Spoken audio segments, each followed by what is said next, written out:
আসসালামু আলাইকুম সুপ্রিয় দর্শক, বরাবর মতো আবার নতুন একটা ভিডিওতে হাজির হলাম।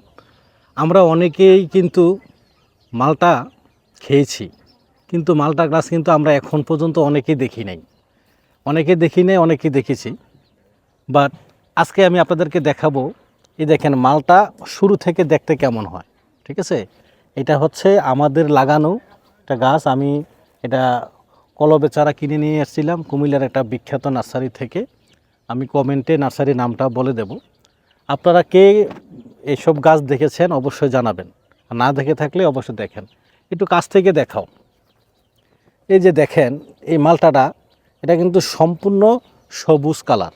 হ্যাঁ, এটা যখন বড় হবে মাশাআল্লাহ অনেক সুস্বাদু হবে। আমি এটা পরবর্তীতে আপনাদেরকে দেখাবো যে আসলে এটা কালারটা কেমন হয়েছে, এটা খাইতে কেমন স্বাদ হবে। ঠিক আছে, এখানে মোটামুটি অনেক ধরেছে। আমি দীর্ঘদিন এটাকে পরিচর্যা করেছি। ঠিক আছে, অনেক মালটা ধরেছে এখানে।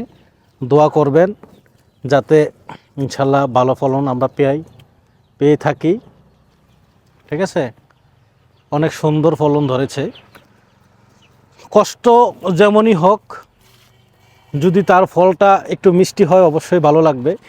যেহেতু অনেক কষ্ট করে এই পর্যন্ত এটাকে নিয়ে আসছি, পরিচর্যা করে সার দিয়েছি, জৈব সার দিয়েছি, এই পর্যন্ত এটার আগাছা কেটে কুটে এরকম এই পর্যন্ত নিয়ে আসলাম। ঠিক আছে, তো দর্শক এরকম আপডেট ভিডিও পেতে আমাদের সাথে থাকবেন। আমরা চেষ্টা করে যাচ্ছি আপনাদেরকে এগ্রিকালচারের কিছু ভিডিও দেওয়ার জন্য। সবসময় আমাদের পাশে থাকবেন। আমি আপনাদেরকে আরও কিছু ভিডিও আমরা দেখাবো, আরও কিছু আমাদের এই যে এগ্রিকালচার প্রজেক্টে। ইনশাল্লাহ আমাদের সাথে থাকুন।